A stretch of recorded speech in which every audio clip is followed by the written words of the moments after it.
एक शरीफ नौजवान जिसे कदम कदम पर संसार किया गया। जालिम माशरे की नाइंसाफियों, करप्ट पुलिस और दौलतमंद बदमाशों ने उसे भी एक गुंडा बनने पर मजबूर कर दिया। और जब एक शरीफ इंसान जराइम पेशा बन जाए तो वो सब गुंडों से ज्यादा खतरनाक हो जाता है। एक बदकिस्मत नौजवान जिसे जुर्म की दलदल ने एक आतिशफशां बना दिया। बदले की आग में जलते एक शरीफ नौजवान की कहानी।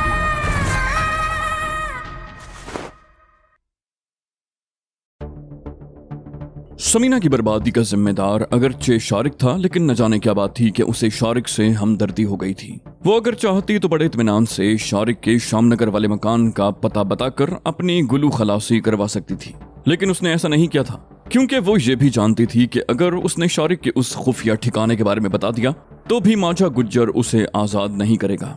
ऐसे लोगों की नजरें बहुत दूर तक देखने की आदी होती हैं। शारिक को अगवा करने की कोशिश में उनका एक आदमी मारा गया था और शारिक जख्मी हुआ था, और समीना इस सारे वाक़े की चश्मदीद गवाह थी। मांझा गुज्जर उसे आसानी से कैसे छोड़ सकता था। समीना के जहन में एक ख्याल ये भी था कि उसने अपने बारे में एक फर्जी कहानी सुनाई थी। मांझा गुज्जर ऐसा बेवकूफ तो नहीं था कि उसने उसकी कहानी पर यकीन कर लिया होगा। वो यकीनन उसके बारे में मालूमात हासिल करने की कोशिश करेगा, और जब उसे पता चलेगा कि समीना ने उससे झूठ बोला था तो वो उसके साथ ऐसा शरीफाना सलूक नहीं करेगा। समीना बेड के करीब खड़ी ये सब कुछ सोच रही थी कि हल्के से खटके की आवाज सुनकर चौंक गई। यूं लगा था जैसे कोई हैंडल घुमाकर दरवाजा खोलने की कोशिश कर रहा हो। उसने दरवाजे की तरफ देखा, वाकई बाहर कोई मौजूद था और दरवाजा खोलने की कोशिश कर रहा था। समीना ने दरवाजे के करीब पहुंचकर पूछा, कौन है, क्या बात है? उसके जहन पर हल्का सा खौफ तारी होने लगा। बाहर से कहा गया, दरवाजा खोलो, मैं तुम्हारे लिए चाय लेकर आया हूँ। ये अक्कू की आवाज थी। समीना के लहजे में हैरत थी, बोली, चाय? उसने इधर उधर देखा। ये कमरा ऐसा नहीं था कि वो दरवाजा बंद रख कर महफूज रह सकती। वो दरवाजा ना भी खोलती तो वो लोग दरवाजा या खिड़की तोड़कर आसानी से अंदर आ सकते थे। वो चंद लम्हे सोचती रही, फिर उसने आगे बढ़कर दरवाजे का बोल्ट गिरा दिया। दूसरे हाथ से उसने अपनी कमीज के गिरबान को करीब से मुट्ठी में जकड़ लिया। उसने जैसे ही बोल्ट गिराया था, दूसरी तरफ से हैंडल घुमाकर दरवाजा खोल दिया गया। समीना 2 कदम पीछे हट गई। अक्कू वाकई चाय लेकर आया था। वो उसकी तरफ देखता हुआ कमरे में आ गया और मुतजस्सिस नजरों से इधर उधर देखने लगा। बोला, उस्ताद ने कहा था कि तुम्हें चाय दे दी जाए। इस वाक्य ने तुम्हारे जहन को बुरी तरह झंझोड़ कर रख दिया होगा। लो, चाय पी लो। अक्कू ने कमरे में दाखिल होकर चाय का कप छोटी टेबल पर रख दिया और समीना की तरफ देखने लगा। समीना ने पूछा, मांझा गुज्जर कहाँ है? मैं उससे बात करना चाहती हूँ। अक्कू ने कहा, वो तो चला गया, कल दिन में किसी वक्त आएगा। समीना ने पूछा, क्या ये कोठी उसकी नहीं है? अक्कू बोला, ये कोठी उसी की मिल्कियत है, अभी हाल ही में तो बनाई है, लेकिन वो यहाँ ज्यादा नहीं रहता। ये उसका सबसे महफूज और खुफिया ठिकाना है, जिसके बारे में उसके सिर्फ चंद निहायत काबिल भरोसा आदमियों को मालूम है। शारिक के चक्कर ने उसे परेशान कर दिया है। वो उसी सिलसिले में गया है। कल दिन में किसी वक्त आ जाएगा। कोई बात करनी है तो मुझसे कर लो, मैं हूं ना। समीना बोली, नहीं, कल वो आ जाएगा तो मैं उसी से बात करूंगी। अक्कू बोला, ठीक है, ये चाय पी लो और दरवाजा अंदर से बंद न करना। समीना ने उसे घूरा, बोली, क्यों? अक्कू बोला, बस कह दिया ना कि तुम दरवाजा अंदर से बंद नहीं करोगी, तुम्हें कोई खा नहीं जाएगा। और वैसे भी इस वक्त कोठी में मेरे सिवा कोई और नहीं है। एक चौकीदार है, वो गेट से इधर उधर नहीं होता। और हाँ, एक बात और बता दूं, यहाँ से फरार होने की कोशिश मत करना। कंपाउंड में खूंखार कुत्ते घूम रहे हैं, अगर उन्होंने तुम्हें चीर फाड़ दिया तो। अक्कू ने मानी खेज अंदाज में जुमला अधूरा छोड़ दिया और समीना की तरफ देखता हुआ बाहर निकल गया। समीना कुछ देर तक अपनी जगह पर खड़ी रही, फिर वो दरवाजा भेड़ कर पलंग के किनारे पर बैठ गई और कप उठाकर चाय की चुस्कियां लेने लगी। वो उस वक्त वाकई चाय की तलब महसूस कर रही थी। चाय पीते हुए उसके जहन में तरह तरह के ख्यालात आने लगे। सूरत हाल उसके सामने निहायत वाज़ेह थी। वो फैसलाबाद पुलिस को मतलूब थी। यहाँ भी उसके बाप की रिपोर्ट पर पुलिस उसे तलाश कर रही थी। शारिक ने अगरचे उसे तहफ़्फ़ुज़ दिया था, लेकिन वो समझ रही थी कि उसकी हैसियत शारिक की दाश्ता किसी होकर रह गई है। शारिक उसे साथ लेकर मुख्तलिफ जगहों पर गया था। उसने खुद ही कहा था कि वो उसे लोगों से मुतारिफ कराना चाहता है, ताकि कल कलां को वो खुद ही उन लोगों से निमट सके। इसका साफ मतलब ये था कि शारिक उसे भी हेरोइन की स्मगलिंग में मुलव्विस करना चाहता था। शायद शारिक ने उसे इस कारोबार में इस्तेमाल करने का मंसूबा बना रखा था, जिस पर कदम ब कदम अमल शुरू कर दिया था। खूबसूरत लड़कियां इस किस्म के कारोबार में बड़ी कामयाब रहती हैं। उनके जरिए बड़े बड़े काम निकाले जा सकते हैं, लेकिन अब वो शारिक के हाथों से निकलकर मांझे गुज्जर के जाल में फंस गई थी। शारिक और मांझा गुज्जर एक ही सिक्के के 2 रुख थे। वो एक ही किरदार के मालिक थे। उनका कारोबार एक ही था। गोया वो आसमान से गिरकर खजूर में अटक गई थी। चाय पीते हुए अचानक ही उसके जहन में एक और ख्याल आया, फरार। अक्कू ने अपनी हिमाकत से उसे बता दिया था कि वो कोठी में अकेला है। दूसरा चौकीदार है जो गेट के आसपास ही रहता है। अगर अक्कू को काबू में कर लिया जाए तो वो आसानी से यहाँ से फरार हो सकती थी। अक्कू की आंखों में वो हवस की चमक देख चुकी थी। औरत मर्द की सबसे बड़ी कमजोरी होती है, और अगर औरत उस जैसी जवान और हसीन हो तो मर्द को बेवकूफ बनाना ज्यादा मुश्किल नहीं होता। चाय खत्म करके उसने खाली कप मेज पर रखा और उठकर एक बार फिर खिड़की के करीब आ गई और खिड़की खोलकर बाहर झांकने लगी। कंपाउंड में खूंखार कुत्तों की मौजूदगी में दीवार फांद कर फरार होना मुमकिन नहीं था। उसके दीवार तक पहुंचने से पहले ही कुत्ते उसे चीर फाड़ देंगे। वो खिड़की से जरा बाहर की तरफ झुककर टाली के उस दरख्त की तरफ देखने लगी जिसकी एक शाख छत की तरफ चली गई थी। दरख्त का जायजा लेने के बाद उसके होंठों पर खफीफ सी मुस्कुराहट आ गई। उस दरख्त की एक शाख छत की तरफ थी और 2-3 शाखें उस दरख्त की शाखों में उलझी हुई थी जो दीवार के ज्यादा करीब था। उस दरख्त की दूसरी शाखें दीवार के बाहर की तरफ झुकी हुई थी। उन शाखों की मदद से निहायत आसानी से कोठी की दीवार के बाहर पहुंचा जा सकता था, लेकिन मसला सिर्फ अक्कू को गिरफ्त में लेने का था। अक्कू को हुस्न का लश्कारा देकर काबू में किया जा सकता था, लेकिन उसके तसव्वुर ही से समीना कराहियत महसूस करने लगी। मगर इसके सिवा कोई चारा भी नहीं था और बिलाखिर उसने इसी मंसूबे पर अमल करने का फैसला कर लिया। उसने दीवार पर लगी हुई घड़ी की तरफ देखा। 1:30 बज रहा था। अक्कू यकीनन जाग रहा होगा। समीना दिल पर जबर करके दरवाजे की तरफ बढ़ गई। उसे अगर यहाँ से निकलना है तो अक्कू की थोड़ी बहुत दस्तराजी बर्दाश्त करनी ही पड़ेगी। ये बात भी उसके जहन में थी कि अगर वो अपने मकसद में कामयाब न हो सकी तो अक्कू उसके साथ कोई नरमी नहीं करेगा। वो दरवाजा खोलकर राहदारी में आ गई। उसका दिल बड़ी तेजी से धड़क रहा था। उसने एक हाथ से कमीज के गिरबान को संभाल रखा था। वो राहदारी में इधर उधर देखने लगी। बाएं तरफ बरामदे वाला दरवाजा था जो बंद था। दाईं तरफ चंद कदम आगे एक हॉल कमरा था जहां रोशनी हो रही थी। वो दबे कदमों हॉल की तरफ बढ़ने लगी। वसी और इस हॉल था। दीवार से दीवार तक कालीन बिछा हुआ था। सोफे आरास्ता थे। दरमियान में शीशे के टॉप वाली 2 कॉफी टेबल्स पड़ी हुई थी। दोनों पर शीशे के खूबसूरत गुलदान रखे हुए थे जिनमें खूबसूरत मसनूई फल सजे हुए थे। बाईं तरफ ऊपर जाने का जीना था। जीने का ऊपर वाला दरवाजा बंद था। दाएं तरफ एक सोफे पर अक्कू नीम दराज सिगरेट के कश लगा रहा था। उसने शायद अभी तक समीना को नहीं देखा था। समीना आगे बढ़ती रही। दफतन वो एक कुर्सी से टकरा गई। आवाज सुनकर अक्कू एकदम उठ गया। वो साइड टेबल पर रखी हुई एस्ट्रे में सिगरेट मसलते हुए बोला, की गल है सोनियो, कोठी का मुआयना हो रहा है, भागने का रास्ता तो तलाश नहीं कर रही हो? समीना बोली, नहीं, बस नींद नहीं आ रही थी, सोचा कि तुम्हारे साथ बातों में कुछ वक्त गुजार लिया जाए। अक्कू की आंखों में अजीब सी चमक उभर आई। उसने सोफे पर हाथ मारा। सत बिस्मिल्लाह, जी आया नू, आओ ना फिर यहाँ बैठो हमारे पास। समीना बोली, नहीं, मैं यहाँ बैठ जाऊंगी। समीना दूसरे सोफे पर बैठ गई। उसका रुख अक्कू की तरफ था। समीना ने नजरें झुका रखी थी। फिर उसने गिरबान से अपनी कमीज इस तरह छोड़ दी जैसे गैर इरादी तौर पर ऐसा हुआ हो। कमीज का गिरबान खुल गया। अक्कू की आंखों की चमक बढ़ गई। वो चंद लम्हे उसकी तरफ देखता रहा, फिर उठकर उसके सोफे पर आ गया।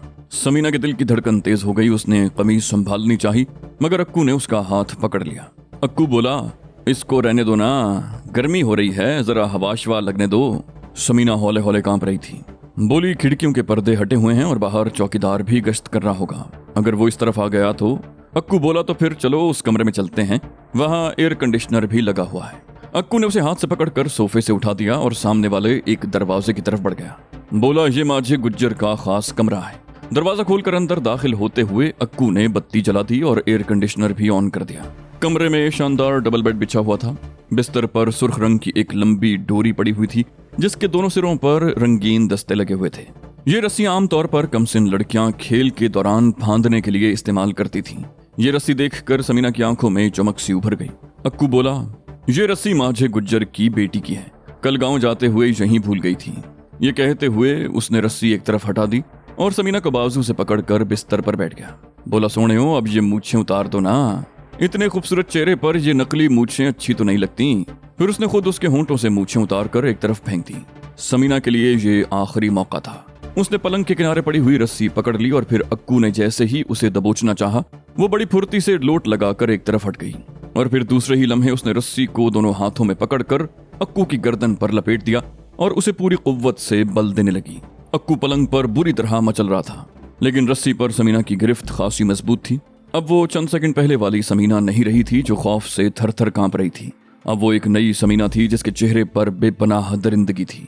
उसने ये फैसला कर लिया था कि इन दरिंदों में रहना है तो उसे भी दरिंदा बनना पड़ेगा। वो इन लोगों के हाथों में खिलौना बनकर नहीं रहना चाहती थी। वो पूरी कुव्वत से रस्सी को बल देती चली गई। अब उसे इसकी भी परवाह नहीं थी कि अक्कू जिंदा बचेगा या मर जाएगा। अक्कू बुरी तरह हाथ पैर मार रहा था। उसके मुंह से खरखराहट की अजीब सी आवाजें निकल रही थी। फिर उसकी मज़ाहमत कमजोर पड़ती चली गई और बिलाखिर वो बेहिस्सो हरकत हो गया। समीना ने एक जोरदार झटका देकर उसे छोड़ दिया। अक्कू की आंखें हल्कों से उबल पड़ी थीं और जबान बाहर को निकल आई थी। उसका चेहरा बहुत ही खौफनाक हो गया था। समीना का सांस फूल गया। जिंदगी में पहली बार इस खौफनाक तरीन मरहले से गुजरना पड़ा था। अपने आप को बचाने के लिए उसे एक आदमी को मौत के घाट उतारना पड़ा। अब ये बात भी उसकी समझ में आ गई थी कि लोग एक दूसरे को क्यों और किस तरह कत्ल करते हैं। कोई अपनी दौलत बचाने के लिए किसी को मौत के घाट उतार देता है और कोई अपनी जान बचाने के लिए किसी और की जिंदगी का चिराग गुल कर देता है। समीना कुछ देर वहां खड़ी अपने बेरब तनफ्फुस पर काबू पाने की कोशिश करती रही। फिर उसने अक्कू की लाश की तरफ देखा और अपनी कमीज का वाहिद बटन बंद करती हुई दरवाजा खोलकर हॉल में आ गई और तेज तेज कदमों से जीने की तरफ बढ़ने लगी। एक कुर्सी पर कोई चादर पड़ी देखकर वो एक लम्हे को रुकी। उसने चादर उठाई और दबे कदमों जीना चढ़ने लगी। जीने के इख्तिताम वाले दरवाजे के दूसरी तरफ एक कमरा था जिसमें काठ कबाड़ भरा हुआ था। उसने दूसरी तरफ का दरवाजा खोल दिया और छत पर निकल आई और फिर झुककर चलती हुई उस तरफ आ गई जहां टाली के दरख्त की एक मोटी शाख छत तक पहुंची हुई थी। उसने चादर कमर पर लपेटकर बांध ली और शाख पर बैठकर आहिस्ता आहिस्ता आगे सरकने लगी। उसके दिल की धड़कन एक बार फिर तेज हो गई। ये खौफ दामनगीर था कि अगर नीचे गिर गई तो खूंखार कुत्ते आवाज सुनकर इस तरफ आ जाएंगे और उसे चीर फाड़ देंगे। बेशुमार छोटी छोटी शाखों की वजह से उसे आगे बढ़ने में दुश्वारी पेश आ रही थी, लेकिन बिलाखिर वो उस जगह तक पहुंच गई जहां दूसरे दरख्त की शाखें उस शाख से उलझी हुई थी। दूसरी शाख पर पहुंचने की कोशिश करते हुए समीना का पैर फिसल गया। वो गिरते गिरते बची। अगर वो दूसरी शाखों का सहारा न लेती तो यकीनन गिर पड़ती। उसका दिल उछलकर हलक में आ गया था। शाखें जोर से हिलने से अच्छी खासी आवाज पैदा हुई और यह आवाज कुत्तों को इस तरफ मुतवज्जे करने के लिए काफी थी। आवाज सुनते ही कुत्ते गुर्राते हुए इस तरफ आ गए। समीना को सीने में अपना सांस रुकता हुआ महसूस होने लगा। वो बड़ी मुश्किल से अपने आप को संभाले हुए थी। शाखों की आवाज सुनकर कुत्ते मुंह ऊपर उठाकर भौंक रहे थे। समीना संभल संभल कर आगे बढ़ने की कोशिश कर रही थी। कुत्ते मुंह ऊपर उठाए मुसलसल भौंक रहे थे। कुत्तों की आवाज सुनकर गेट का चौकीदार तेज तेज कदम उठाता हुआ इस तरफ आ गया। उसके कंधे पर शॉटगन लटकी हुई थी। चौकीदार एक कुत्ते की तरफ देखते हुए उसे पुचकारने लगा, क्या बात है डब्बू, क्यों भौंक रहे हो? कुत्ते बदस्तूर मुंह ऊपर उठाए भौंकते रहे। साथ ही वो उछल रहे थे जैसे शाखों तक पहुंचने की कोशिश कर रहे हों। चौकीदार ने कुत्ते को डांटा, ऊपर तेरा बाप बैठा है क्या? फिर वो खुद भी ऊपर देखने लगा। समीना इस दौरान उस शाख पर पहुंच गई थी जो दीवार से बाहर को निकली हुई थी। चौकीदार ने उसे देख लिया, बोला, ओए ओए, कौन हो तुम? चोर चोर, ठहर जा, अभी बताता हूं तुझे। समीना का दिल उछलकर हलक में आ गया। उसने झुककर देखा, चौकीदार कंधे पर लटकी हुई शॉटगन उतार रहा था। समीना बड़ी फुर्ती से शाख से लटक गई। इधर उसने छलांग लगाई, उधर फजा धमाके की आवाज से गूंज उठी। चौकीदार की चलाई हुई गोली शाखों में ठीक उस जगह लगी थी जहां चंद सेकंड पहले समीना मौजूद थी। समीना ने तकरीबन 10 फुट की बुलंदी से छलांग लगाई थी। ये उसकी खुशकिस्मती थी कि नीचे कच्ची जमीन थी और उसे कोई चोट नहीं आई थी। एक सेकंड बाद वो उठकर एक तरफ दौड़ने लगी। इस बात का 100% इम्कान था कि चौकीदार कोठी से निकलकर उसके पीछे आएगा। फायर की आवाज सुनकर दूसरे बंगलों के लोग भी बाहर आ सकते थे। वो एक तरफ दौड़ती चली गई। पिछली तरफ भी कोठियां थीं। बाज कोठियां अब ज़ेरे तामीर थीं। एक बार तो समीना ने सोचा कि किसी ज़ेरे तामीर कोठी में छुप जाए, लेकिन फिर उसके दिल में ख्याल आया कि ताक़ुब करने वाले सबसे पहले इन्हीं जगहों पर तलाश करेंगे और वो आसानी से उनके हाथ लग जाएगी। वो दौड़ती रही, बेतहाशा दौड़ती रही। उसका सांस बुरी तरह फूल गया था और टांगें लड़खड़ा रही थीं। वो कोठियों से निकलकर झाड़ियों में आ गई। उससे अब एक कदम भी नहीं दौड़ा जा रहा था। फेफड़ों की कुव्वत जवाब दे रही थी और बिलाखिर वो लड़खड़ा कर झाड़ियों में गिरी। उसका सांस धूंकनी की तरह चल रहा था और मुंह से कफ बह रहा था। वो अपनी कैफियत पर काबू पाने की कोशिश करते हुए बार बार पीछे मुड़कर देख रही थी। कोठियां अगरचे अब बहुत दूर रह गई थीं, लेकिन वो जानती थी कि वो महफूज नहीं है। उसे तलाश करने वाले यहाँ तक भी पहुंच सकते हैं। 2 मिनट के बाद जब वो अपनी हालत पर किसी हद तक काबू पा चुकी तो झाड़ियों से निकलकर एक बार फिर दौड़ने लगी और फिर यकायक रुक गई। उसके सामने रेलवे लाइनें थीं। उसने रुककर इधर उधर देखा और फिर तेज तेज कदम उठाती हुई रेलवे लाइनों की तरफ चलने लगी। रात के 2:30 बज चुके थे। ये अट्टारी की तरफ जाने वाली रेलवे लाइन थी। हर तरफ सन्नाटा था। वो इधर उधर देखती हुई लाइनों के दरमियान चलती रही। रेलवे लाइनों के ढलान के नीचे वो सड़क थी जो एक तरफ इचरे और दूसरी तरफ गुलबर्ग की तरफ चली गई थी। वो गुलबर्ग वाली सड़क के साथ साथ थी। उसे सड़क पर एक दो गाड़ियां जाती हुई नजर आई थी। वो रेलवे लाइन से उतरकर सड़क पर जाना चाहती थी, फिर उसने इरादा बदल दिया। सड़क पर वो आसानी से पकड़ी जा सकती थी। वो लाइनों में खड़ी इधर उधर देखने लगी और फिर दफतन उसकी आंखें चमक उठी। उसे आखिरी पटड़ी के साथ एक छोटा सा कैबिन नजर आया था। वो तेज तेज कदम उठाती हुई कैबिन के करीब पहुंच गई।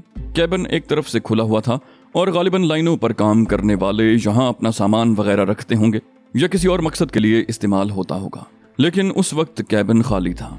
समीना ने इधर उधर देखा और फिर कैबिन में घुस गई। कैबिन ज्यादा बड़ा नहीं था, जमीन हमवार थी बल्कि रेत बिछी हुई थी। समीना ने कमर पर लिपटी हुई चादर खोल ली और कैबिन की दीवार से टेक लगाकर बैठ गई। कैबिन की लंबाई चौड़ाई इतनी ज्यादा थी कि वो दीवार से टेक लगाकर टांगें तो फैला सकती थी, लेकिन पूरी तरह लेट नहीं सकती थी। समीना ने अपने ऊपर चादर लपेट ली और आंखें बंद करके लंबे लंबे सांस लेने लगी। उसका दिमाग बुरी तरह चकरा रहा था। पहले तो वो नादानिस्ता तौर पर शारिक के जराइम में उसकी शरीक रही थी, लेकिन अब बराह रास्त खुद एक संगीन जुर्म में मुलव्विस हो गई थी। उसने एक आदमी को मौत के घाट उतार दिया था और वो आदमी भी माझे गुज्जर का था, जो खुद एक छटा हुआ बदमाश और मनशियात का स्मगलर था। उसका एक बाकायदा गिरोह था। वो उसकी तलाश में पूरे शहर की खाक छान डालेंगे। माझे गुज्जर के बारे में शारिक उसे बता चुका था। दोनों गिरोह एक दूसरे के कई आदमी मार चुके थे। मामूली बातों पर मुखालिफ गिरोह के किसी आदमी को मौत के घाट उतार देना इन लोगों के लिए मामूली बात थी। और माझे गुज्जर जैसा आदमी ये कैसे बर्दाश्त कर सकता था कि एक लड़की उसकी कोठी में उसके आदमी को कत्ल करके भाग जाए, और कोठी भी वो जिसे वो अपनी सबसे खुफिया और महफूज तरीन पनाहगाह समझता था। समीना एक तो उसके आदमी को कत्ल करके भागी थी और दूसरे वो उसकी महफूज तरीन पनाहगाह के बारे में जान गई थी। वो आराम से कैसे बैठ सकेगा? अक्कू ने बताया था कि माझा गुज्जर कल दिन में वापस आएगा। वो गांव गया था या किसी और अड्डे पर, लेकिन समीना को यकीन था कि उसे रात ही रात में अक्कू के कत्ल और समीना के फरार की इत्तला मिल जाएगी और वो फौरन ही वापस आ जाएगा और पागलों की तरह अपने बाल नोचने शुरू कर देगा। मुमकिन है उसका सारा गुस्सा कोठी के चौकीदार पर उतरे, क्योंकि अक्कू के साथ वही कोठी में मौजूद था। समीना सोच रही थी कि शारिक जख्मी होने के बाद वहां से भागकर कहां गया होगा। मुजंग वाले अड्डे पर तो जाने का सवाल ही पैदा नहीं होता था। वो किसी दूसरे अड्डे पर भी नहीं जा सकता था, क्योंकि उसके तमाम अड्डे माझे गुज्जर की नजरों में थे। वो एक एक जगह उसे तलाश करेगा। शामनगर वाले मकान के बारे में शारिक ने बताया था कि वो सबसे ज्यादा महफूज है। उस मकान के बारे में उसके अपने आदमियों में से भी किसी को मालूम नहीं था। मुमकिन है वो वहीं गया हो, लेकिन वो जख्मी था। उसे न जाने कहां गोली लगी थी। अब समीना को यह भी पता नहीं था कि वो जिंदा भी था या नहीं। हो सकता है वो वहां से भागने के बाद कहीं गिर गया हो, खत्म हो गया हो, या उसे बेहोशी की हालत में किसी ने अस्पताल पहुंचा दिया हो। लेकिन सवाल यह था कि वो खुद कहां जाए। क्या शामनगर वाला मकान उसके लिए महफूज रहेगा? समीना यही सब कुछ सोचती रही और बिलाखिर नींद के बोझ से उसकी पलकें झुकने लगी और वो लकड़ी के उस कैबिन में आड़ी तिरछी पड़ी सो गई। सुबह सूरज की पहली किरण के साथ ही समीना की आंख खुल गई। मशरिक से तुलू होने वाले सूरज की किरणें बराह रास्त उसके चेहरे पर पड़ी थीं। वो कुछ देर तक आंखें मचमचाती हुई सोचती रही कि वो कहाँ है, और फिर रेलवे लाइनों पर नजर पड़ते ही सब कुछ उसकी समझ में आ गया। उसने कैबिन से गर्दन निकाल कर इधर उधर देखा। दूर सामने दो आदमी मुखालिफ समत में जाते हुए नजर आए। उन दोनों के कंधों पर चमड़े के थैले टंगे हुए थे और हाथों में गज भर लंबे दस्तों वाली हथौड़ियां थीं, और वो रेलवे लाइन को चेक करते हुए जा रहे थे। समीना कैबिन से बाहर आ गई। उसने चादर इस तरह लपेट ली कि उसका चेहरा भी छुप गया था, सिर्फ आंखें खुली थीं। वो कुछ देर कैबिन की आड़ में खड़ी रही, फिर ढलान से नीचे उतरने लगी। सड़क पर ट्रैफिक शुरू हो चुका था। सुबह सवेरे का वक्त था। प्राइवेट गाड़ियां और रक्शे टैक्सियां सड़क पर से गुजर रही थीं। ढलान पर से उतरते हुए उसके दिल की धड़कन तेज हो रही थी। दिल में हल्का सा खौफ अब भी था कि अब किसी ने उसे देख लिया तो वो उससे आगे न सोच सकी। वो रेलवे लाइन से उतरकर सड़क पर आ गई और खौफजदा सी नजरों से इधर उधर देखने लगी। उसके करीब से गाड़ियां गुजर रही थीं, मगर किसी ने उसकी तरफ तवज्जो न दी। फिर एक खाली रक्षा आते देखकर समीना ने उसे रोक लिया। वो रक्षे में बैठ तो गई, लेकिन उसे पता नहीं था कि कहाँ जाना है। रक्षे वाले ने पूछा, कहाँ जाना है जी? गैर इरादी तौर पर उसके मुंह से निकला, लोहारी। रक्षा मुड़कर नहर के किनारे बाएं तरफ वाली सड़क पर दौड़ने लगा। उसी तरफ कुछ आगे नहर के दाएं किनारे पर माझे गुज्जर की कोठी थी, जहां से समीना अक्कू को कत्ल करके भागी थी। रक्षे को उस तरफ जाते देखकर समीना के दिल की धड़कन अचानक ही तेज हो गई। वो ड्राइवर से कुछ कहना चाहती थी, मगर खामोश रही। उसकी परवरिश अगरचे लाहौर ही में हुई थी, घूमती फिरती भी रही थी, लेकिन जाहिर है कि तमाम रास्तों के बारे में उसे मालूमात हासिल नहीं थी, इसलिए वो खामोश बैठी रही। वो रक्षे में बैठी नहर के दूसरे किनारे की तरफ देखती रही। माझे गुज्जर वाली कोठी के करीब पहुंची तो उसके दिल की धड़कन कुछ और तेज हो गई। कोठी के गेट के सामने पुलिस की एक गाड़ी खड़ी थी। एक कांस्टेबल भी गेट के सामने खड़ा था। समीना बड़ी मुश्किल से अपनी कैफियत पर काबू पाए हुए थी और फिर जैसे ही रक्षा कुछ आगे निकला उसने इत्मीनान का सांस लिया। बिलाखिर रक्षा ऊपर माल पर पहुंच गया और बाएं तरफ मुड़कर तेज रफ्तारी से दौड़ने लगा। तकरीबन आधे घंटे के बाद रक्षा लोहारी चौक पर रुक गया। समीना की पतलून की जेब में कुछ रकम मौजूद थी। उसने 100 का एक नोट निकाल कर ड्राइवर की तरफ बढ़ा दिया। ड्राइवर ने 100 का नोट देखकर कहा, खुले पैसे दें जी, अभी तो रक्षा लेकर निकला हूँ, आप पहली सवारी हैं, मेरे पास तो 1 रुपया भी नहीं है। समीना बोली, रख लो, खुले मेरे पास नहीं है। ये कहकर समीना नीचे उतर आई। ड्राइवर हैरत से उसकी तरफ देखता रहा। समीना तेज तेज कदम उठाती हुई पान वाली गली से गुजरकर अनारकली में दाखिल हो गई और आगे बढ़ती रही। रक्शे में बैठते हुए उसके मुंह से गैर इरादी तौर पर लोहारी का नाम निकल गया था और फिर उसने रास्ते में ही शारिक के दोस्त सुहेल के पास जाने का फैसला कर लिया था। उसने सोचा था मुमकिन है शारिक भी यहीं आया हो। वो चंद मिनट में रेस्टोरेंट के सामने पहुंच गई। रेस्टोरेंट में रश था और सुहेल काउंटर के पीछे खड़ा था। वो खासा मसरूफ था। समीना ने करीब से गुजरते हुए एक लड़के को रोक लिया। समीना ने सुहेल की तरफ इशारा करते हुए लड़के को समझाया, वो जो आदमी काउंटर पर बैठा हुआ है उससे कहो तुम्हें कोई बाहर बुला रहा है। लड़के ने रेस्टोरेंट में दाखिल होकर सुहेल को पैगाम दिया और बाहर की तरफ इशारा भी किया। सुहेल एक वेटर को काउंटर के करीब खड़ा करके बाहर आ गया। सुहेल ने पूछा, क्या बात है बीबी, आपको क्या काम है मुझसे? समीना बोली, आपसे कुछ जरूरी बातें करना चाहती हूँ, मगर यहाँ सड़क पर खड़े खड़े नहीं, ऊपर कमरे में बैठकर। मेरा ख्याल है शारिक का हवाला मेरे तारुफ के लिए काफी होगा। शारिक के नाम से सुहेल चौंके बगैर न रह सका। इस चादरपोश लड़की को देखकर उसके जहन में रजिया का नाम उभरा था। सुहेल ने कहा, आप उस जीने से ऊपर चली जाइए, मैं कमरा खुलवाता हूँ, और अगर आपको जल्दी ना हो तो ऊपर आराम से बैठिए, मैं ग्राहकों से निमट कर आता हूँ। समीना बोली, ठीक है, मुझे कोई जल्दी नहीं, मैं इंतजार कर लूंगी। ये कहते हुए समीना रेस्टोरेंट के साथ वाले दरवाजे में दाखिल हो गई। उसने दरवाजा अंदर से बंद कर लिया और एहतियात से सीढ़ियां चढ़ने लगी।